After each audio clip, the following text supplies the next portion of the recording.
哎呀，我们回到了北京很舒服的小家里了啊。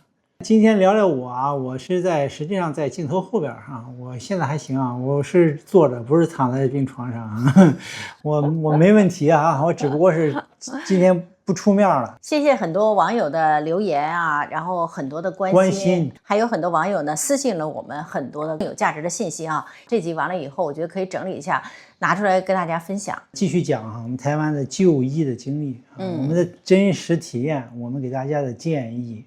上一集我们跟大家分享了一下我们去台大医院带六看这个肺结节的过程，以及我们为什么来台湾哈。然后台大医院建议我们做微创手术，但是呢我们又有一点不太确定，我们又想去一个私立医院来看去，所以我们选了这个最好的林口的长庚医院。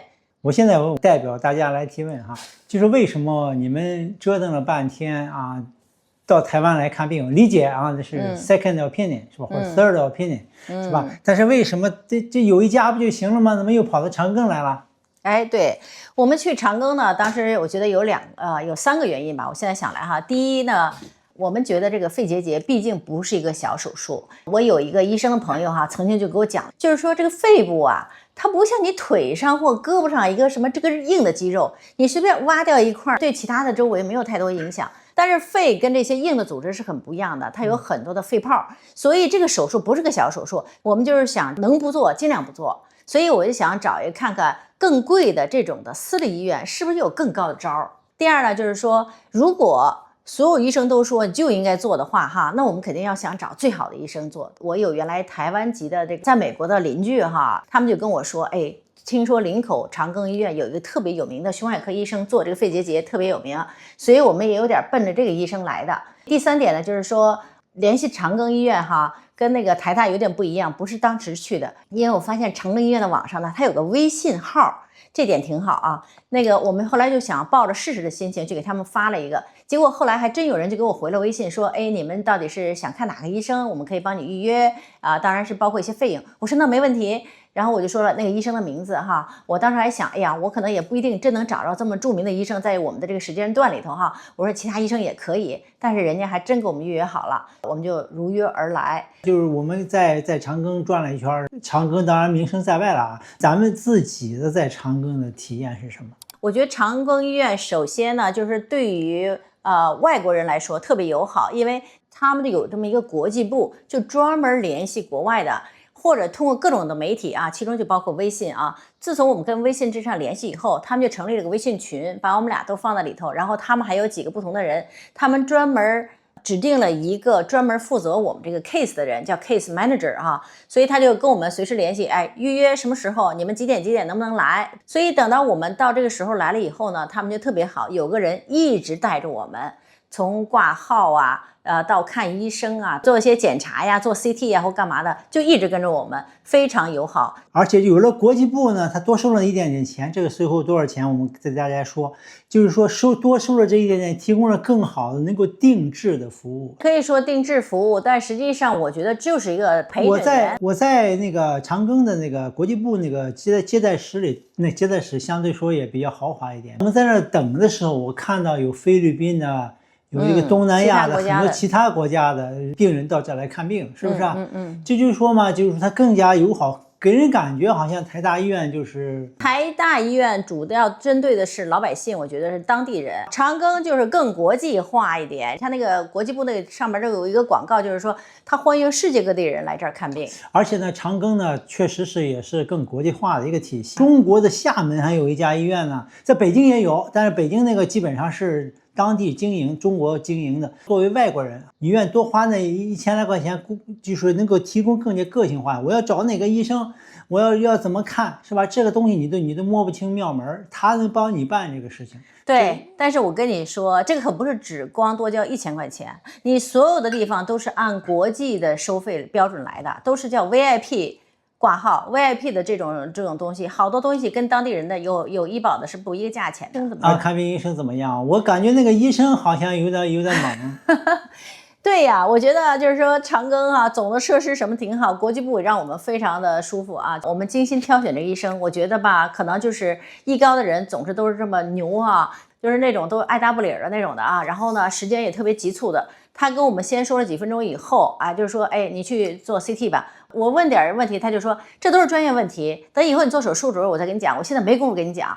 就这样的，我就觉得这一点呢，当然我理解医生都很忙，有很多病人在那儿哈，也许我们是加号进来的，但是这是你一个医院的有个明文规定的这个过程，是不是？而且当时跟我说的国际部人跟我说这是30分钟的预约，我觉得我们都不到20分钟就给赶出来了，所以这点呢让我觉得有点不太舒服。当然，我觉得如果这医生说的真对哈，也行，咱都可以忍受。从医生的态度来说。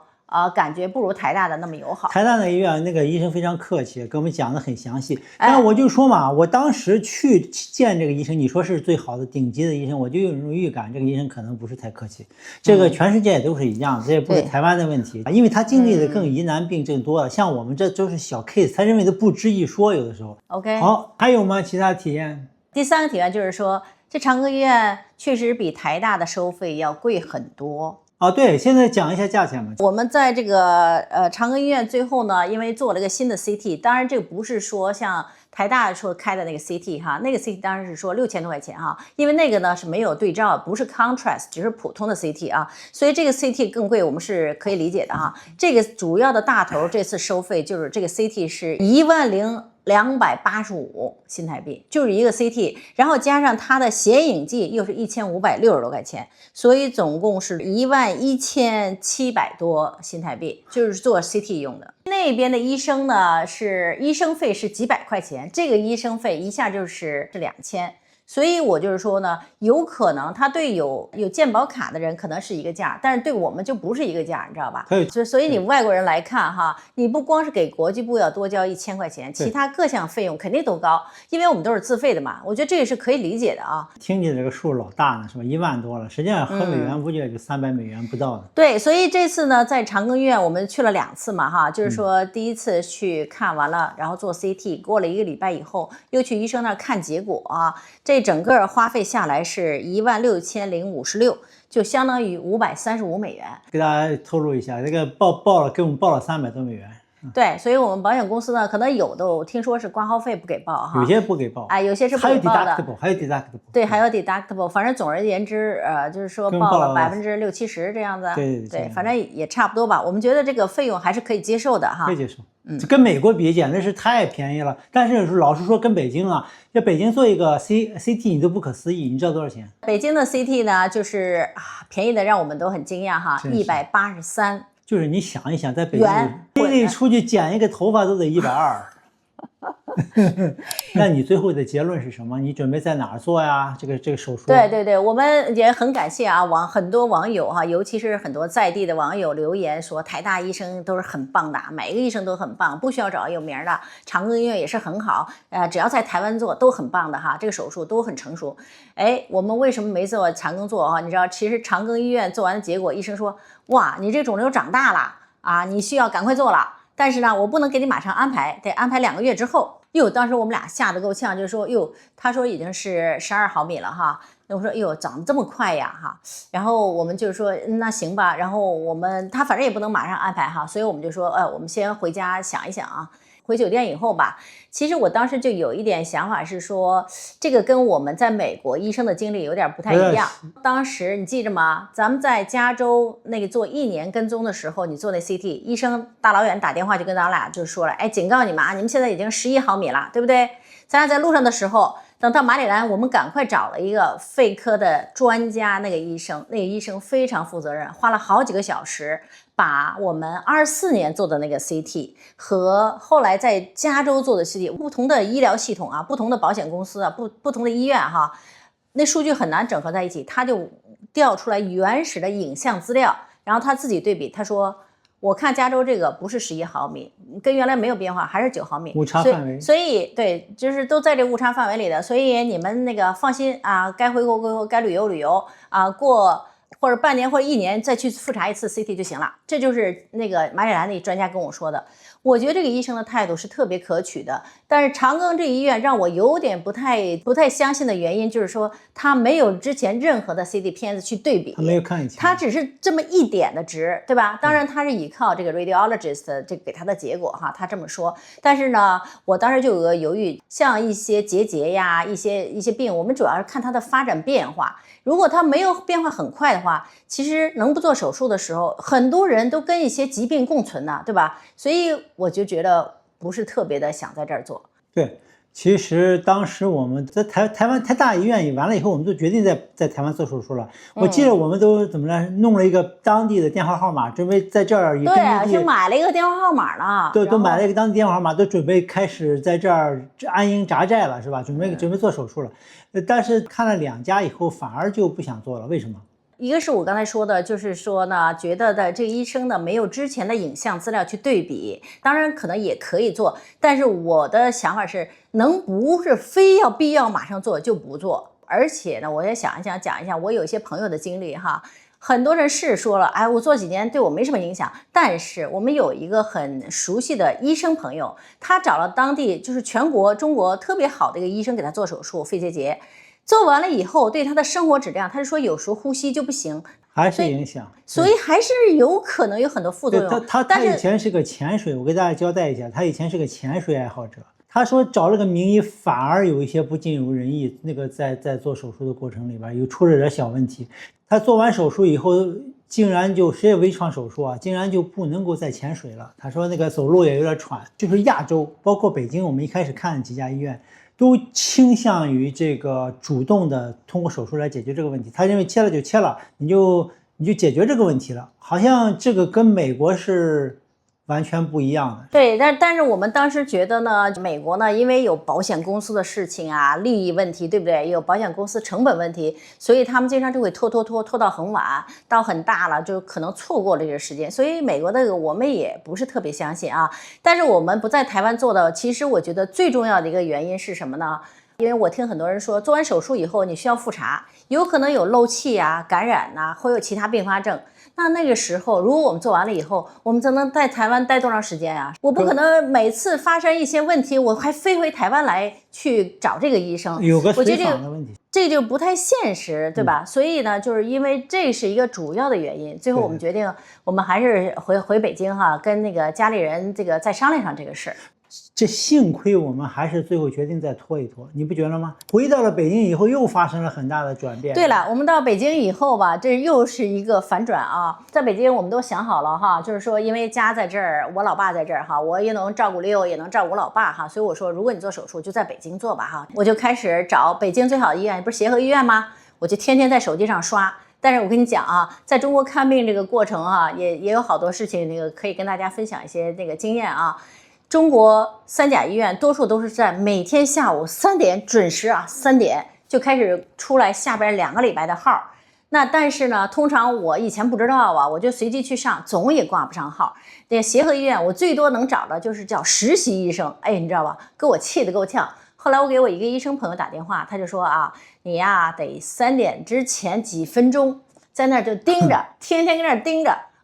后来正好在一个节日的时候哈，哎，真的就让我给盯上了啊！我一下挂了2医生，你知道吧？这礼拜看一个医生，下礼拜看第2号医生啊！我给你讲讲啊，这个简直也是让我们俩就是 eye opening 那种的啊。但是话也说回来了，我们能挂上吧，这也不是顶级的专家，可能顶级专家你也挂不上。对，我们挂上的这都是2个主治医生。后来我们看的时候呢，年龄也差不多，我估计就是40多岁的样子这种的啊。工作可能也就10来年这种的啊。现在我跟你讲啊，这个是同样协和医院，同样一个科啊，这俩医生说的完全不一样，他们的判断啊，跟他们的想要做的做法不能说完全不一样，也有很大差别啊。第一个医生啊，我们在台湾长庚的时候呢，我们这次聪明了，花钱买了那个数据，把那个 CT 的数据结果拿回来一个盘，然后第一个医生非常的态度特别友好啊，就把他一个盘插进去了，他就怎么看，然后他说哦，哎，我建议啊，大的这么做，然后顺便做一个这个，再顺便做个那个，总而言之，他就想动3个啊。态度特好，然后还说，哎，你们怎么着的？你要觉得这儿住宿条件不好，可以给你弄到国际部啊，就是费用稍微高点，高多了啊，对，高多高了。他说高多少，10倍8倍我忘了。反正高了好多，反正我就说好不值啊！我就为了那几天，结果整个医疗费翻了1倍都不好。对，他说呢，前边治疗、医生费用、所有耗材、手术有关的这些东西，全都是一样的。但是只有你住院的时候，那个差价在那，那成了我跟那买高级酒店了哈。是。对，这个先不管嘛，我们现在还没想好让他做嘛。后来我说去第二个医生来看看吧。第二个医生呢，那个从简历上来看着背景更强啊，这人就是在手术各方面还得过奖，看着资历更强这种的。就是这样啊，资历强的人就很牛啊。这人就是跟我们爱答不理的，给他这个 CD， 他看都不看。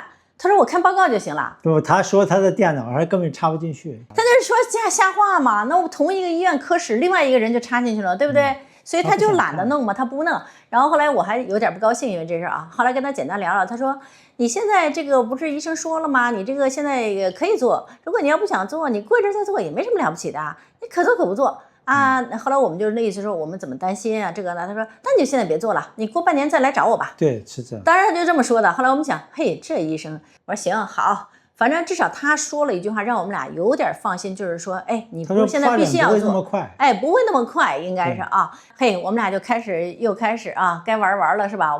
就到时候人生又变得又续命了，又续命了。对，所以你看我们的视频，前一阵视频就知道我们都去哪儿了啊。总而言之呢，后来呢，6月份回家了，就想休息一段时间的时候，我就说，Leo你该看病去了。完了，这时候我又挂不上号了，你知道吧？我那医生，这俩医生哪个也找不上号了。后来你知道吧？我突然想起，这医生不是说你可以随便去吗？我就跟Leo说，我说你就去当玩了去吧，你去敲门看看能不能让你进去。对，我们就没想到果然Leo去，你来讲讲你这过程吧。他一开始我进去，他老不高兴了，他说你怎么能这么干？就是铁了个脸跟我说，他一边这么说，那我跟他，你既然来了，我看一下你这个是谁吧。他一看，你是我的老病人了嘛？他说那好吧，我给你今天加个号吧。总而言之就是说你以前在他这儿看过呢，他就反正就是在中国就是这样，有的时候你能闯就闯嘛，你就硬闯一把，没准就成了。他就当时让我就交个钱挂个号。你当天挂号，当天就做了 CT 了吗？好像他们这医生本身都有这个权利，给你可以临时的去加。对，我觉得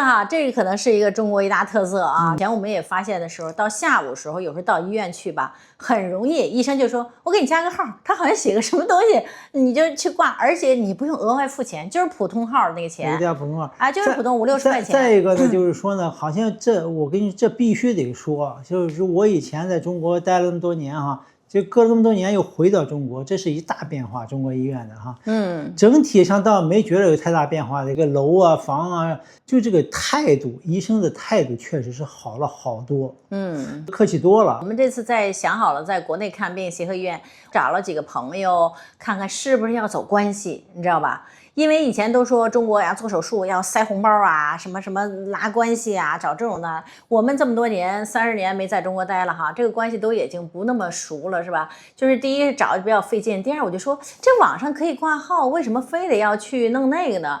后来我就有一个医生朋友就跟你说，现在基本上不用那种走关系了。你就在网上挂，然后呢，就是说，如果你钱不是问题，你就挂那个特需号，专家号或专门国际部的那些号，就是钱贵，可能有的时候能到上千啊。但是呢，你基本上就能看到最好的医生。因为丽丽在北京也有我们也都有朋友亲戚嘛我们就想，丽丽一开始说咱们是找个熟人是吧，挂一下协和。我想那个费那个劲，你还得有欠人家情，你还请人吃饭或者给人礼物是吧？这费个劲，那不就是还不如直接挂国际部去了？国际部不就1000多块钱挂号费嘛，都能找到顶级的专家，你想找谁就能找谁，就1000多、1200、1300这个样子是吧？而且特别好挂，几乎是今天、明天、后天几天都有号。对，我们也去了国际部，我们在那还拍了一小段视频。说是国际部，没有几个国际的，都是中国人。看出来有外国人那种感觉都是国内的。其实我听我一个朋友就说了，他给他父母看病都到国际部，你只要钱用到那儿，就是环境也好了，态度也好了，人也少。这是中国的一大变化，就是把过去送红包的那些钱直接把它市场化了。这医生呢，你像我挂一个号1000多块钱，我为他抽成也高是吧？这就用合理的方法让他赚到了钱，我觉得这是非常需要赞的。后来呢，你6月份做了 CT， 然后你去看医生，那天我们俩好紧张我这次就跟着Leo去了，我们俩都想好了一大堆问题如果要做手术怎么办？可是医生一见面哟，这次态度特别友好，他把我们去年11月份在人民医院做的 CT 片子拿来了，跟在他们协和医院这次做的放在一起对比，他说没有显著变化，所以没有增生的迹象，你又自由了。他说6到9个月以后，他说你6到9个月以后再来找我吧。你现在就交钱啊，现在就挂号，要不然现在就给你定好 CT。他很专业在哪儿呢？他说呢，他拍出来以后是1点几了。对，但是他说这是在误差范围之内的。他说每次的拍片子都会有一些差别。1.0。他说我们协和认为就是在误差范围之内，这个我们不采取任何行动，是吧？对对对，因为我觉得呢，这种方法就是美国那个医生的同样用的方法嘛，你要图像对比图像。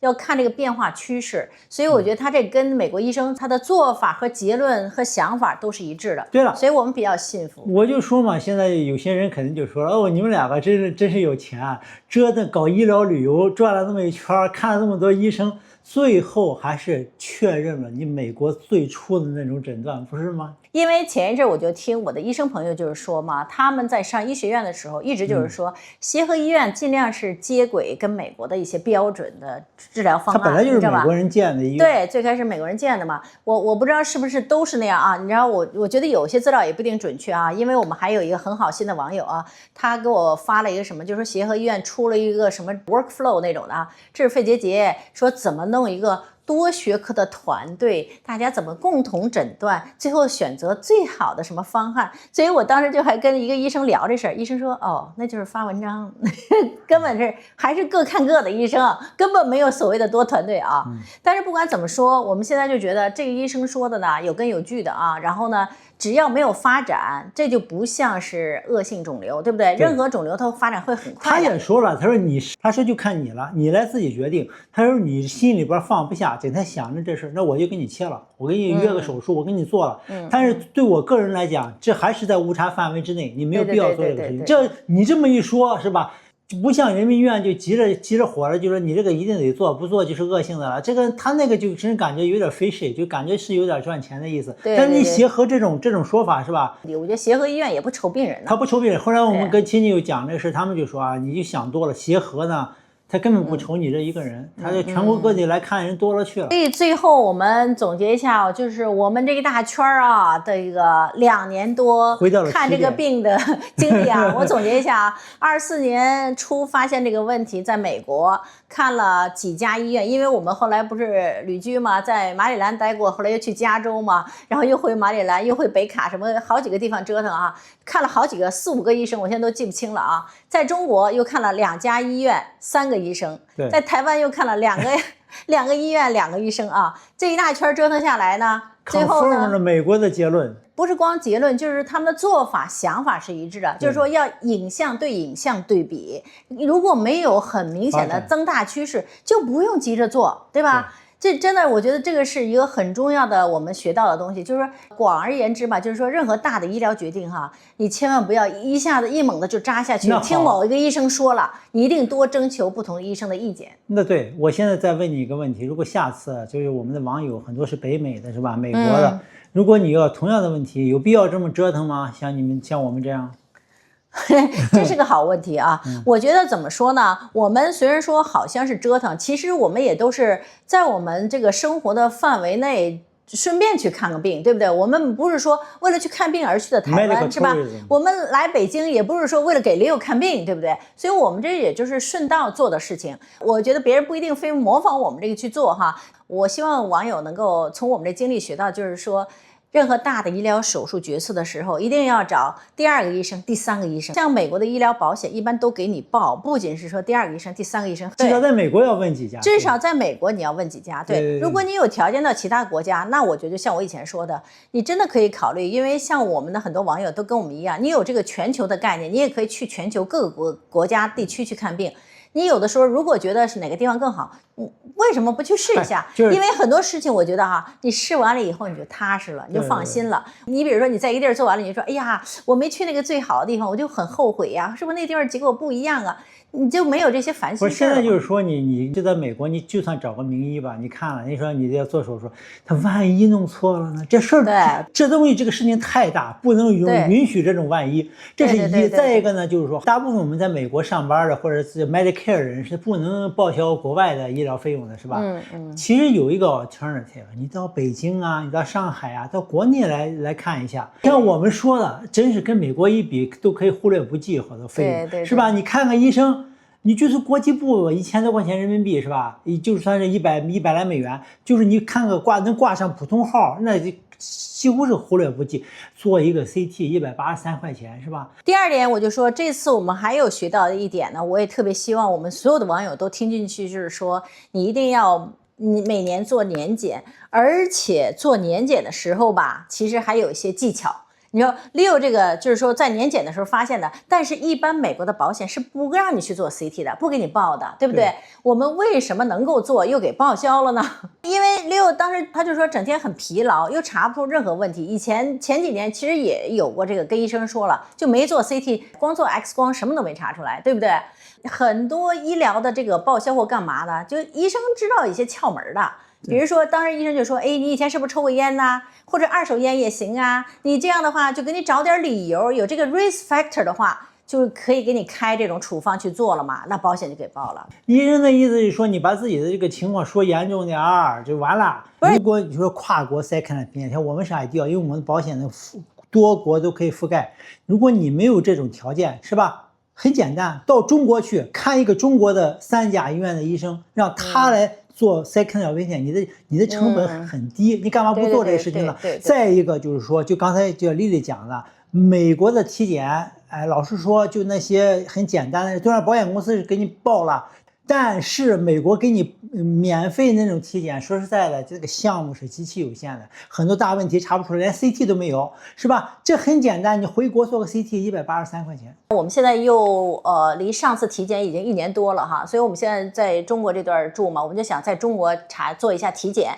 还有中国的体检可比美国那家花样多了，花哨多了。哎呦，几十种套餐呢，看得我眼花缭乱的啊。